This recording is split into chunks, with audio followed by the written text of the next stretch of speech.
Ponni upcoming எபிசோடில் இங்கே பொன்னிக்கிட்ட divorce நோட்டீஸில் கையெழுத்து வாங்காத சுந்தரம் அதை போட்டுட்டு பொன்னி செம்ம கடுப்பாக மேலே போடுறாங்க. ச்சே, என்ன தான் பண்ணுறது? நாம் எது பண்ணாலுமே அது நம்ம பக்கம் இருக்கிற நியாயத்தை யாருக்குமே வெளிப்படுத்த முடியல. நாம் எந்த தப்புமே பண்ணலை அப்படிங்கிறத எப்படி தான் நிரூபிக்க போகிறோன்னு தெரியலையே அப்படிங்கிற மாதிரி பொன்னி இங்கே செம்மையாக கடுப்பில் இருக்காங்க.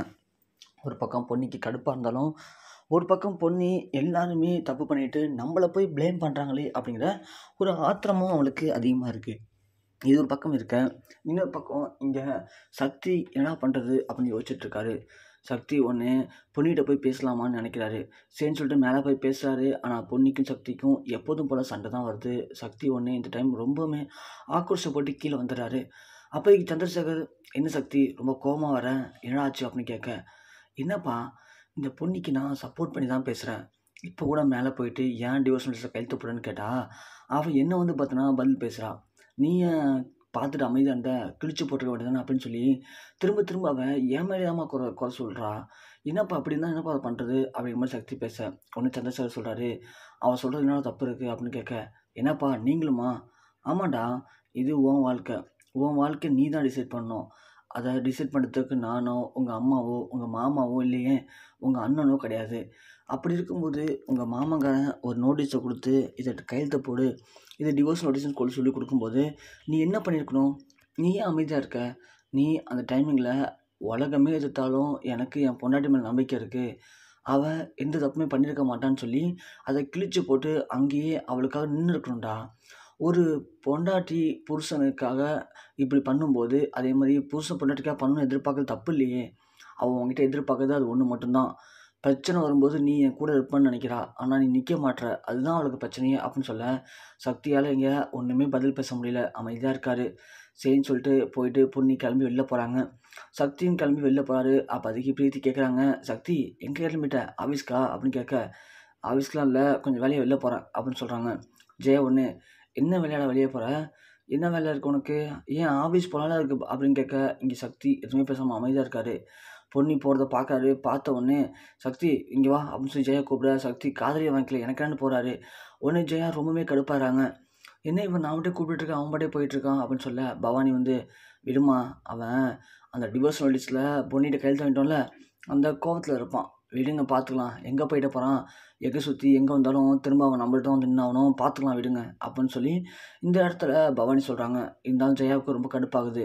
பிரீத்தி சொல்கிறாங்க, என்ன ஆண்டி இப்படி இருக்கார் இவர் அப்படின்னு சொல்லும்போது ஜெயா சொல்கிறாங்க, பிரீத்தி அவன் அப்படி தாம்மா இருப்பான், நீ அதுக்கெல்லாம் கவலைப்படாத, எப்போல்லாம் உனக்கு டைம் கிடைக்குதோ, எப்போல்லாம் தனியாக இடம் கிடைக்குதோ எல்லா இடத்துலையும் அவங்ககிட்ட ரொம்ப க்ளோஸாக பேசினா கண்டிப்பாக அவன் மனசு மாறிடுவான், புரியுதா அப்படின்னு சொல்ல, எங்கே ஆண்டி நானும் ட்ரை பண்ணிட்டு தான் இருக்கேன், ஆனால் அவர் எப்போ பார்த்தாலும் அந்த பொன்னின்னு பொன்னி பின்னாடி தான் சுற்றிட்டு இருக்காரு அப்படின்னு சொல்ல, ஆம்பளைங்கன்னா அப்படி தான் இருப்பாங்க, நாம் தான் கொஞ்சம் கொஞ்சமாக மனசு வச்சு மாற்றணும், எப்படியும் அம்மி அடித்தா அந்த உரல் நசுக்குன்னு சொல்லுவாங்க பார்த்தியா, அந்த மாதிரி தான் நீ கொஞ்சம் கொஞ்சமாக நெருங்கி பழகிக்கிட்டே இரு, கண்டிப்பாக சக்தி அந்த பொன்னியை தூக்கி போட்டுட்டு நம்ம பக்கம் வந்துடுவான், புரிஞ்சுக்கோ அப்படின்னு சொல்கிறாங்க. சரி ஆண்டின்னு சொல்கிறாங்க. போன கொஞ்சம் நேரத்தில் பொன்னி மேலே போகிறாங்க. சக்தியும் பின்னாடியே வராரு. பொன்னின்னு சொல்லிட்டு போகிறத பார்த்தா ஜெயா, டேய் சக்தி என்ன பண்ணுற அப்படின்னு கேட்குறாங்க. ஏன் பார்த்தா எப்படி தருது அப்படின்னு கேட்கவும், ஏன்னா அவளை பின்னாடி கூப்பிட்டுட்டே வந்துட்டுருக்கு அப்படின்னு சொல்ல, ஏன் என் பொண்ணாட்டி நான் கூப்பிட்டு வராமல் யார் கூப்பிட்டுட்டு வருவா அப்படின்னு சொல்ல, சுந்தரம் ஒன்றே வந்துன்னு, சக்தி என்னடா மறந்துட்டியா, அவள் தான் டிவோர்ஸ் நோட்டீஸில் கையெழுத்து போட்டாலே இன்னும் 90 நாள் தானே, அப்புறம் என்ன அவள் பொண்டாட்டின்னு சொல்லிட்டு இருக்கா அப்படின்னு சொல்ல, அதே தான் மாமா நானும் சொல்கிறேன், இன்னும் 90 நாள் இருக்குல்ல, 90 நாளைக்கு அப்புறம் அவள் உண்மையை கண்டுபிடிக்கலனா தான் அது டிவோர்ஸ் பண்ண மாதிரி அர்த்தமாகும், அது வரைக்கும் அவள் என் பொண்டாட்டி தான், அது வரைக்கும் நாங்கள் என்னாலும் பண்ணுவோம் அப்படின்னு சொல்ல, இப்படியே பகல் கனவு கண்டுட்டு சக்தி அப்படின்னு சொல்லவும், மாமா நீங்கள் தான் மாமா கனவு கண்டுட்ருக்கீங்க, ஏன்னா 20 தரம் படிச்சிருக்கீங்க, இன்னும் உங்களுக்கு அந்த அறிவுங்கிறது இல்லை பாருங்களேன் அப்படின்னு சொல்ல, பவானி ஒன்று, டேய் என்னடா மாமாட்ட எப்படி பேசிகிட்டு இருக்க, ஆமாம் இருந்தால் தானே இருக்குன்னு சொல்ல முடியும், ஏன்னா டிவோர்ஸ் நோட்டீஸ் அப்படிங்கிறது ஒரு ஆள் கையெழுத்து போட்டால் டிவோர்ஸ் பண்ணுறது கிடையாது, டிவோர்ஸ் நோட்டீஸுங்கிறது கல்யாணம் பண்ணிட்டு 2 பேருமே கையெழுத்து போடணும், இதில் பொன்னி மட்டும் தான் கையெழுத்து போட்டிருக்கா, நான் என்ன கையெழுத்து போடவே இல்லையே, நானும் இதில் கையெழுத்து போட்டால் தான் அது டிவோர்ஸ் ஆகும், புரியுங்களா, அது வரைக்கும் இது ஒரு வெத்து பேப்பர் தான், இந்த வெத்து பேப்பர் உங்களுக்கு தேவைப்படுது நீங்கள் வச்சுருக்கீங்க, மற்றபடி இந்த வெத்து பேப்பர் அது லாஸ்ட் வரைக்கும் வெத்து பேப்பராக தான் இருக்க போகுது, நீங்கள் நான் பார்த்துட்டே இருங்க அப்படின்னு சொல்லிட்டு சக்தி இங்கேருந்து கிளம்புறாரு. அதை பார்த்து சுந்தரத்துக்கு செம கடுப்பாகுது. ஜெயாவால் ஒன்றுமே பேச முடியல. சுந்தரம் ஒன்று, ச்சே என்ன இவன் இப்படி மாறிட்டு இருக்கான் கொஞ்சம் கொஞ்சமாக, இவனை விடக்கூடாது, ஏதாவது பண்ணணுமே அப்படிங்கிற மாதிரி சுந்தரம் யோசிக்கிறாரு. இங்கே ஒரு பக்கம் பொன்னிக்கு இதெல்லாம் காதில் கேட்குது. ச்சே பரவாயில்ல, இப்பயாச்சும் ரோஷன் வந்து பேசியிருக்காரு எய்த்து நமக்காக அப்படின்னு சொல்லிட்டு பொன்னி மேலே போயிடுறாங்க. இங்கே சக்தி அடுத்தது என்னடா பண்ணுறதுன்னு யோசிச்சுட்டு இருக்காரு. போயிட்டு ரூமில் அமைதியாக உட்காந்துருக்காரு. கொஞ்ச நேரத்தில் சக்திக்கு தோணுது, நாம ஏன் நம்மளும் போயிட்டு பொன்னி கூடயே இருக்கக்கூடாது அப்படின்னு சொல்லிட்டு மேலே போகலாம் ட்ரை பண்ணுறாங்க. ஆனால் அங்கே போனால் கண்டிப்பாக திட்டுவா, அங்கே போகக்கூடாதுன்னு சொல்லி விட்டுறாரு.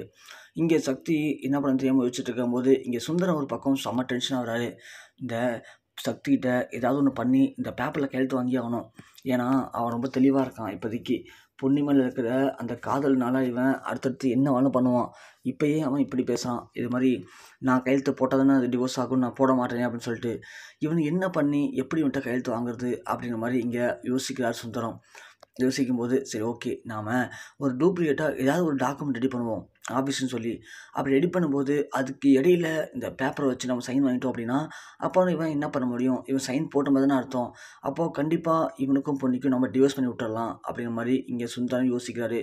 யோசிச்சுட்டு சரி அதுக்காக அடுத்தது என்ன மாதிரியான டாக்குமெண்ட் ரெடி பண்ணால் இவன் கண்ணில் மாட்டாமல் நம்ம சைன் வாங்க முடியும் அப்படின்னு நினைக்கிறாரு.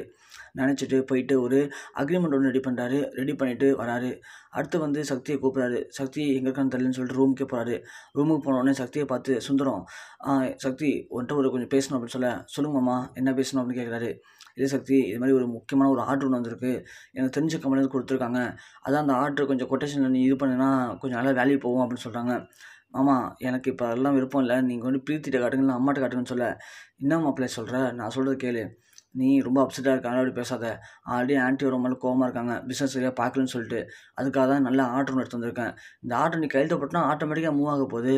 உனக்கும் இந்த பிரச்சனை இல்லை, நீ கொஞ்சம் ரிலாக்ஸாக இருக்கலாம்ல. எப்போ பார்த்தாலும் பொண்ணியை பற்றி யோசிச்சுட்டு இருக்க. ஓகே இல்லைன்னு சொல்ல. பொண்ணி தப்பே பண்ணலன்னு வச்சுக்கேன், தப்பு பண்ணலாம் அந்த வீட்டில் இருக்க போகிறா, அப்புறம் பிஸ்னஸ் பண்ணி தானே ஆகணும். அதுக்காக நீ பிஸ்னஸை விட்டுட்டு பொண்ணி போய் சுற்றிட்டு இருந்தால் என்ன பண்ண முடியும் அப்படின்னு சொல்லவும் சக்தி ஒன்று யோசிக்கிறான். என்ன மாமா இப்படிலாம் பேசுகிறாரு, இப்படியா மாமா பேசுவார், அப்படி இப்படி ஆள் இல்லையே அப்படின்னு யோசிக்கிறான். சரி கொடுங்க அப்படின்னு சொல்லிட்டு சைன் போடுறாரு.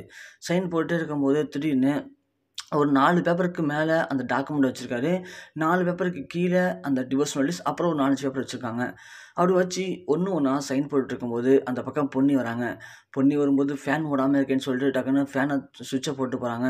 டக்குன்னு சக்தி நிமிர்ந்து பார்க்குறாரு. பொண்ணு சுவிட்சை போட்டு போகிறத பார்த்துட்டு, ச்சே பொன்னிக்கு நம்ம மேலே எவ்வளோ பாஸ்ட்டாக பாறேன், நம்ம ஃபேன் போடாமல் இருக்குன்னு சொல்லி ஃபேன் போட்டு போகிறான்னு சொல்லி நினச்சிட்டு உட்காந்துக்கும்போது ஃபேன் போட்டோடனே டக்குன்னு பேப்பர் பத்திரம் பறக்குது. பறந்த உடனே சுந்தரத்துக்கு பயம் வந்துச்சு. எல்லாத்தையும் பிடிக்கிறாரு. அப்போதைக்கு சக்தியும் பிடிக்கிறாரு. பிடிச்சி பார்க்கும்போது அந்த பொன்னி கையெழுத்து போட்ட டிவோர்ஸ் நோட்டீஸ் அதில் இருக்குது. அதை பார்த்தோன்னே சக்தி செம்மையாக பயந்துறாரு. என்னம்மாம்மா டாக்குமெண்ட் சொன்னீங்க, நோட் இது இருக்குது, விவாகரத்து பத்திரம் இருக்குது அப்படின்னு சொன்னதும் சுந்தரத்தால் இங்கே ஒன்றுமே பேச முடியல. ஐயோ கையும் களவும் மாட்டிக்கிட்டே மாட்டா நம்ம அப்படிங்கிற மாதிரி திருத்துன்னு முடிச்சுட்ருக்கா சுந்தரம். சக்திக்கு அப்போ தான் புரியுது, ஓ அப்போது மாமாட்ட காலம் நம்ம சொன்னோமே, இவ பொன்னி மட்டும் தான் கையெழுத்து போட்டிருக்கா, நான் கையெழுத்து போகலன்னு சொல்லிட்டு அதுக்காக நம்மளை ஏமாற்றி கையெழுத்து வந்திருக்காரா. சி இவர் ஏன் இவ்வளோ கேடுகட்டத்தனமாக நடந்துட்டுருக்காரு, இவருக்கு என்ன தான் பிரச்சனை, நானும் பொன்னி சேர்றதுல இவருக்கு என்ன தான் பிரச்சனை இருக்குன்னு தெரியலையே அப்படின்னு சொல்லி சக்தி அப்படியே மனசில் நினச்சிட்டு, ஐயோ அதுவும் மாப்பிள்ள கை நான் வெளில எடுத்து வந்தேன், அதோட மிக்ஸ் ஆகிருக்கும் அப்படின்னு சொல்லிட்டு அதை எடுத்துக்கிட்டு மற்ற கையெழுத்து வாங்கிட்டு சுந்தரம் ஒன்றும் தெரியாத மாதிரி அப்படியே போகிறாரு. சக்திக்கு இப்போது சந்தேகம் அதிகமாகிடுச்சு. கண்டிப்பாக மாமா தான் ஏதோ திருட்டு வேலை பார்க்குறாரு, இல்லைனா மாமா இந்த அளவுக்கு ரிஸ்க் எடுத்து எல்லாத்தையும் பண்ணுறதுக்கு என்ன காரணம் இருக்குது.